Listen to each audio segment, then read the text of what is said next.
자, 오늘은 전류, 전압, 전기 저항에 대해서 배우자. 전류와 전압. 전류는 전하의 흐름이다. 어이, 뭔 소리야, 그지? 전하는 전기적 성질을 띠고 있느냐, 그 뜻이야. 플러스 전하, 마이너스 전하, 플러스 전기, 마이너스 전기. 이렇게 이해하면 돼요. 자, 이렇게 생각하자. 옛날에 전쟁에 나갈 때 전사들이 나가요. 전사들이 이렇게 나갑니다. 자, 누구를 모시고 가죠? 왕을 모시고 갑니다. 자, 왕을 다른 말로 뭐라고 하죠? 전하, 킹, 전하 이렇게 얘기하죠. 그 다음에 전사들이 막 이동을 하면서 왕을 던져요. 그럼 왕이 떨어지면서 자, 물레방아에 부딪힙니다. 물레방아 부딪히면서 물레방아가 돌아요. 그러면 전사들이 많이 이동하면 전하를 많이 날라다 주고, 그러면 물레방아에 많이 부딪혀서 자, 물레방아 팍팍팍 들어간다. 전구에 불이 반짝반짝반짝 들어온다. 이렇게 연상하시면 돼요. 그러니까 전하를 날라다 주는 건 누구다? 전자가 전하를 이동시켜준다. 기억해놔. 자, 이건 마치 뭐가 같냐면 야구공이 날라와서 내 눈에 빡 맞은 거야. 와, 아프다, 그지? 야구공 변했어, 안 변했어? 안 변했어. 야구공이 전해준 건 에너지야, 그지? 그래서 나를 아프게 한 거지, 그지? 하지만 야구공은 변하지 않는다. 그러니까 전자들이 이동하면서 전하를 운반해줘. 전사들이 이동하면서 전하를 운반해줘. 하지만 전자의 개수는 변하지 않는다. 나중에 아주 유용하게 쓸 거야. 자, 뭐라고? 그렇지. 전자 개수는 변화가 없다. 다시 전류가 흐르는 이유는 도선을 따라 전자가 이동하면서 전하를 운반해서 그래요. 자, 전류는 플러스에서 마이너스 극으로, 전자는 마이너스 극에서 플러스 극으로 이동합니다. 자, 왜 이런 일이 벌어졌냐면 옛날엔 전자의 존재를 몰랐어. 전자의 존재를 모르는 상태에서 전기를 발견한 거야. 그래서 모든 책에 플러스 극에서 마이너스 극으로 이렇게 전류가 흐른다고 기술돼 있었어. 그런데 최근 100여 년 전에 전자의 존재가 알려진 거야. 그래서 실제로는 전자가 마이너스 극에서 나와서 플러스 극으로 이동하는 게 밝혀진 거지. 그런데 그동안 기술된 모든 책에 전류는 플러스에서 마이너스로 흐른다를 바꿀 수가 없잖아, 그지? 그래서 정의를 내린 거야. 전류는 플러스에서 마이너스, 전자는 마이너스에서 플러스로 간다. 이렇게 정의를 내린 거야. 자, 건전지를 이렇게 표시합니다. 그러면 긴 쪽이 플러스, 짧은 쪽이 마이너스. 남자가 키 크다 연상하시면 돼요.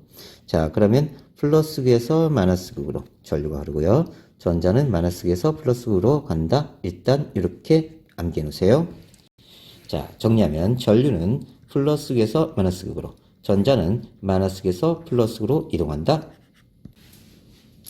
전자의 이동입니다. 전자의 이동. 자, 원자의 양성자는 이동이 불가능해요. 그 다음에 전류가 흐르지 않을 때는 전자들이 미친 듯이 여러 방향으로 돌아다니고 있어요. 일정한 방향이 없습니다. 그래서 전자들이 여러 방향으로 무질서하게 운동한다. 원자핵은 움직이지 않는다. 주의하고요.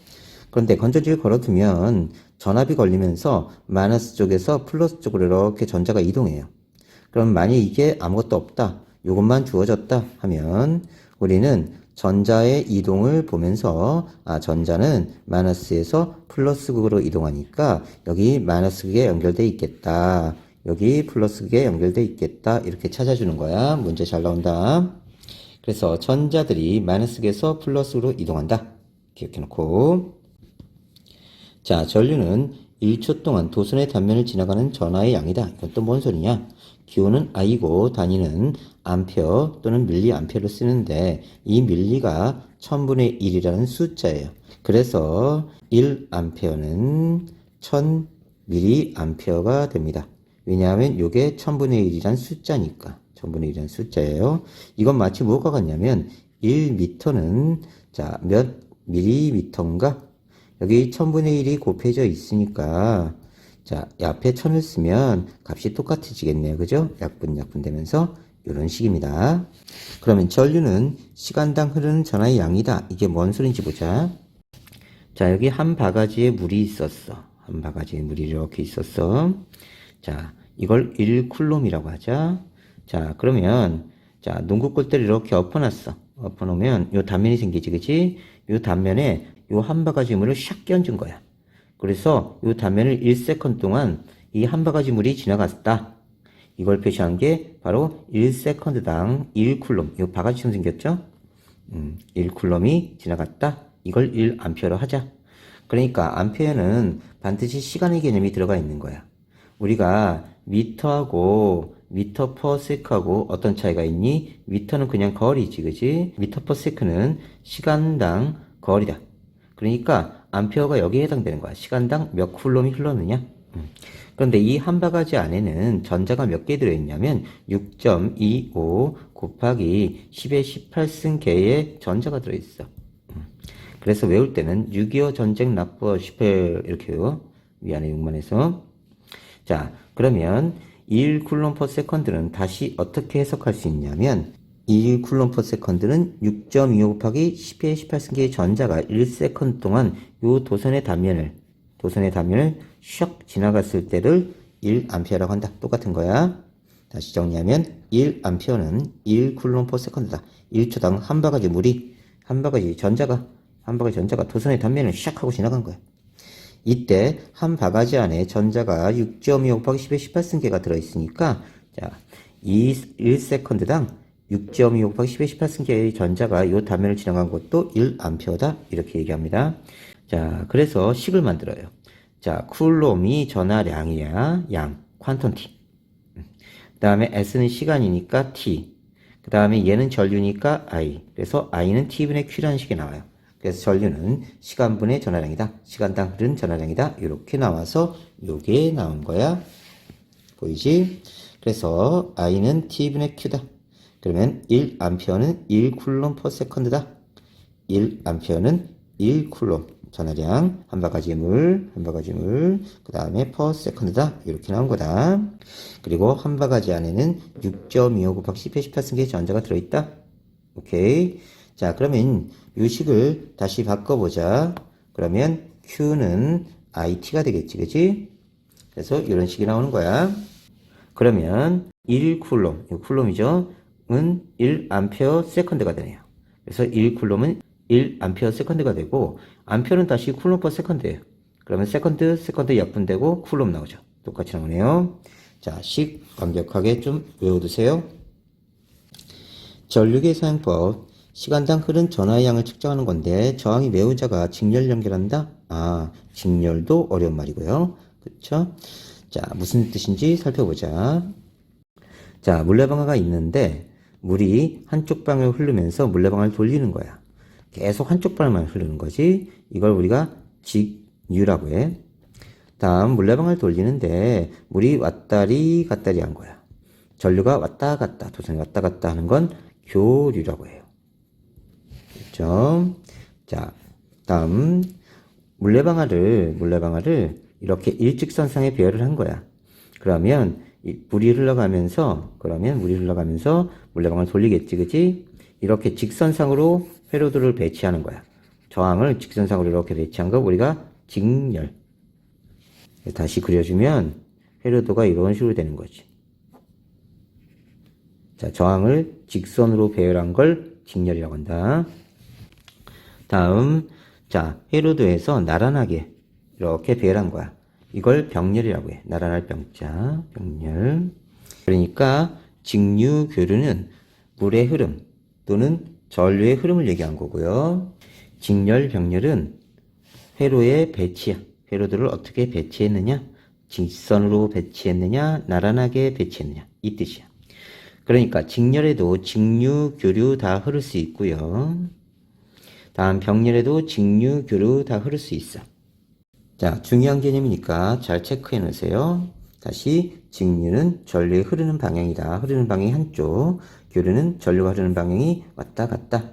그러면 전구에 전류가 이렇게 흘러가면서 빛을 낼 수 있고요. 교류도 전구에 빛을 낼 수가 있습니다. 왔다 갔다 하면서. 다음 직렬, 병렬은 회로의 배치다. 직선으로 배치하면 직렬, 나란하게 배치하면 병렬. 직렬에도 직류 흐를 수 있고 교류 흐를 수 있고, 병렬에도 직류 흐를 수 있고 교류 흐를 수 있고. 오케이? 다음 전류계 사용법을 다시 봅시다. 시간당 흐르는 전하의 양을 측정한 거다. 저항이 매우 작아서 직렬로 연결한다. 자, 우리가 수도관에 물이 있으면요, 시간당 흐르는 물의 양을 측정하고 싶으면 여기 조그만 바람개비 하나 놓으면 돼요. 물이 많이 흐르면 자, 빨리 돌아가죠? 그래서 전류량을 측정할 수가 있습니다. 그러니까 저항이 굉장히 작아요. 그래서 회로를 끊고 들어갑니다. 이렇게 직선으로, 직렬. 오케이. 자, 그래서 이렇게 직선으로 회로를 끊고 들어가면서 연결하면 돼요. 다음에, 자, 만일에 이렇게 연결했다. 병렬로 전구가 있는데 나란하게 전류계를 설치했어. 그럼 무슨 일이 벌어진 거냐면 하나는 높은 산이고 하나는 계곡이야. 그럼 물을 수압을 아무리 세게 해도 높은 산으로 물방울 하나도 안 가요. 다 계곡으로 빠져나갑니다. 전류계는 계곡에 해당되고요. 이 저항은 높은 산에 해당됩니다. 그러니까 전류가 어떻게 가냐면, 자, 전류가 이렇게 플러스에서 나와서 여긴 높은 산이고 여긴 계곡이야. 그럼 계곡으로 다 이렇게 따라 흘러가. 그래서 과도한 전류가 흘러서 타버립니다. 그래서 이렇게 설치하면 절대 안 돼요. 전류계는 저항이 너무 작기 때문에 기억해 놓고 다시 저항은 높은 산이다. 전구 또는 저항은 그 다음에 전류계는 계곡에 해당된다. 저항이 매우 작다. 그래서 전류가 다 이쪽으로만 타고 가서 안 된다. 저항이 작으니까 직렬로 연결해도 전체 회로에 영향을 주지 않는다. 직렬로 끊고 들어가야 된다. 그 다음에 전류계에 플러스 단자가 있고요. 마이너스 단자가 있어요. 그러면 전류계의 플러스 단자는 건전지의 플러스 쪽에 연결하고요. 전류계의 마이너스 단자는 건전지의 마이너스 단자에 연결해야 됩니다. 잘 체크하고요. 자, 그러면 정리하면, 자, A처럼 설치하면 전류계의 저항이 작아서 전류의 흐름에 거의 영향을 주지 못합니다. 그래서 이렇게 직렬로 연결한 건 맞는 방법이고요. B 같은 경우는요, 전류가 저항이 큰 전구를 피해서, 높은 산이다. 그지? 높은 산이다. 저항이 작은 전류계 쪽으로 계곡이다. 이렇게 연상하시면 돼요. 자, 전류계의 플러스 단자는 플러스 쪽에, 마이너스 단자는 마이너스 쪽에. 마이너스 단자는 최대값 단자부터 연결해야 되고요. 마이너스 단자에 표시된 값을 계기판에서 읽어야 되고 전지에 직접 연결하면 안 돼. 왜냐하면 건전지에 직접 연결하면 전류계가 너무 저항이 작은 애야. 그래서 과대한 전류가 흘러서 타버릴 수 있어요. 만일 우리가 도선을 그냥 이렇게 건전지에 연결해 버리잖아. 그러면 좀 이따 엄청 뜨거워져서 이게 타버려. 근데 전류계도 저항이 매우 작은 거기 때문에 거의 도선의 역할을 해요. 그래서 타버릴 수 있습니다. 자, 전류계를 잘못 연결했을 때 플러스 단자와 마이너스 단자를 반대로 연결하면 바늘이 0보다 왼쪽으로 회전하게 되고요. 측정 불가능하게 됩니다. 최대 전류값이 작은 마이너스 단자부터 연결했을 때 바늘의 측정 범위를 넘어가 측정이 불가능해져요. 좀 이따 자세히 설명할게요. 전압계도 동일한 현상이 일어난다. 일단 플러스 단자와 마이너스 단자 연결하면 바늘이 오른쪽 가야 될 게 왼쪽으로 가버려요. 그래서 0 이하로 내려가고요. 자, 최대값이 작은 걸 사용하면요. 그 한계를 넘어서면 더 이상 측정이 불가능해요. 그러면 어떻게 되는지 보자. 자, 전류계는 플러스 단자하고 마이너스 단자를 가지고 있어요. 플러스 단자는 하나고요. 마이너스 단자는 여러 개입니다. 자, 5A, 500mA, 50mA 이렇게 써 있는데, 자, 마이너스 단자를 여기 연결할 수도 있고 여기 연결할 수도 있고 여기 연결할 수도 있어. 그럼 계기판에서 이렇게 맨 위쪽이 5A, 그 중간이 500mA, 아래쪽이 50mA. 여기 써 있는 값이 그대로 써 있습니다. 그럼 마이너스 단자를 만일 여기다 연결했다. 3번 5A 연결했다. 마이너스 단자를 그러면 5A 쪽 여기 표시된 값을 읽어주면 되고요. 자, 만일 500mA 연결했다. 2번 여기 연결했다. 그러면 여기 계기판에서 여기를 읽어주는 거예요. 여기 부분을. 그 다음에 50mA 연결하면 여기를 읽어주면 돼요. 여기를. 다시 보자. 만일 플러스 마이너스를 바꿔서 연결하면 자, 바늘이 이쪽으로 가버려요. 0 이하로 내려가 버립니다. 그 다음에 플러스 단자 마이너스 단자를 제대로 연결하면요, 얘가 이렇게 올라가는데 만일 5A 쪽에 연결했다 마이너스 단자를, 그러면 3A를 읽어주면 되고요. 여기 연결했다 그러면 300mA라고 읽어주면 되고요. 만약 50mA 연결했다 그러면 30mA 이렇게 읽어주면 된다. 그래서 마이너스 단자에 표시된 값을 계기판에서 찾아서 읽어주면 됩니다. 자, 그 다음에 만일 4A짜리인데 이걸 500mA에 연결했어. 그럼 500mA 연결했다는 뜻은 500mA까지만 측정한다는 뜻입니다. 그러니까 이거 바꾸면요 0.5A까지 측정할 수 있어요. 근데 얘가 전류가 4A가 흘렀다. 그럼 바늘이 끝까지 가버립니다. 측정할 수가 없어요. 그래서 항상 마이너스 단자는 큰 것부터 작은 것으로 이렇게 차근차근 내려가면서 찾아줘야 됩니다. 이해되셨죠? 다음 전압. 전기 회로에 전류를 흐르게 하는 능력으로 다니는 볼트다. 물을 흐르게 하는 수압과 같은 역할을 한다. 자, 다시 보자. 자, 우리가 피스톤에 이렇게 물이 들어 있었어. 여기 물이 차 있는데 여기 피스톤을 세게 누르면 물이 촥촥촥 나갈 거야. 그런데 피스톤을 약하게 밀면 물이 주르르 나오겠지, 그치? 그래서 압력이 셀수록 물이 콸콸콸 나와. 전류가 세게 흐를 거야. 자, 전압계 사용법. 내부 저항이 굉장히 크다. 전지에 직접 연결 가능하다. 이게 뭔 소리인지 보자. 수도 간에 수압이 얼마큼 되는지 알고 싶어. 그럼 여기 관을 따. 이렇게 따서 여기를 꽉 막아. 그 다음에 압력 게이지를 꽂아. 그러면 여기 압력하고 여기 압력이 같아서 압력 게이지에 그대로 나타나. 그리고 꽉 막혀있기 때문에 저항이 매우 크다. 자, 선생님, 여기하고 어떻게 압력이 똑같아요? 이건 뭐할 것 같냐면, 너 콧구멍 2개 있어, 그지? 그런데 얘가 나중에 합쳐져, 안에서. 그리고 이쪽은 코딱지가 많고, 이쪽은 코딱지가 적게 있는 거야. 근데 콧바람을 팽하고 분 거지. 그러면, 여기가 다 아플 거야, 그지? 전체가. 요 콧구멍, 요쪽 콧구멍, 요쪽 콧구멍, 여기 전체 콧구멍, 모두 다 똑같은 압력이 가해져요. 그러니까 여기 수압이 가해지면, 여기 압력 다 동일해집니다. 어디나 압력이 똑같아요. 자, 또는 이렇게 이해하자. 풍선을 이렇게 두 갈래로 만들었어. 풍선을 이렇게 두 갈래로 만들고 이렇게 했다고 치자. 그리고 여기 막아놨어. 여기 막아놨어. 그럼 여기 눌러도 압력이 전해지고 여기 눌러도 압력 전해지고 어디나 압력이 다 똑같다고. 그래서 볼록 튀어나오기도 하고 쭉 들어가기도 하고. 그치? 그러니까 여기 압력, 여기 압력이 똑같아. 자, 일단 잘 기억하자. 전압계는 내부 저항이 크다. 전류가 거의 흐르지 않아. 저항이 커서. 전지에 직접 연결 가능해. 왜? 저항이 크니까 건전지가 있다고 하더라도 이 전압계를 건전지 회로에 이렇게 연결해 버리면 자, 압력만 느끼지 전류는 안 흘러. 그래서 타지 않아. 그래서 자, 전압계는요. 반드시 회로에 이렇게 병렬로 연결합니다. 이런 식으로. 그러면 여기 전압 똑같아. 그래서 바로 여기의 전압을 측정할 수가 있는 거야. 그리고 저항이 매우 커. R이 저항이다. 레지스턴스 약자 뒤에서 배울 거야. 저항이 매우 커. 저항이 매우 크니까 전류가 이렇게 가서 이렇게 흘러가지만 이쪽으로는 하나도 흘러가지 않는다. 그래서 회로에 병렬 연결해요. 자, 이것도 나란한 병자, 병렬입니다. 그럼 전류가 이렇게 가다가 이쪽으로 안 가. 이쪽으로 못 가. 그래서 이쪽으로 가서 이렇게 돌아서 가는 거야. 그래서 회로에 영향을 안 주게 하기 위해서 이렇게 병렬로 설치합니다. 만일 이렇게 직렬로 끌고 들어갔다. 이건 직선으로 되어 있으니까 직렬이야. 그러면 이렇게 가다가 전류가 못 흘러. 이렇게 설치하면 안 돼. 그 다음에 전지에 직접 연결하는 건 가능하다. 그 다음에 전압계에 플러스 단자가 있고요. 마이너스 단자가 있습니다. 그럼 전압계의 플러스 단자는 플러스 쪽, 마이너스 단자는 마이너스 쪽에 이렇게 연결해 줘야 돼요. 자, 전압계의 플러스 단자는 플러스 쪽에, 마이너스 단자는 마이너스 쪽에 이렇게 찾아줍니다. 자, 전압계의 플러스 단자는 플러스 쪽에, 마이너스 단자는 마이너스 쪽에. 마이너스 단자는 최대값 단자부터 연결해야 돼요. 자, 아까랑 똑같습니다.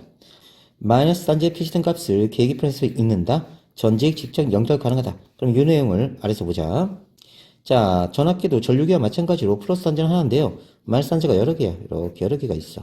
그럼 여기다가 각각 연결할 수가 있습니다.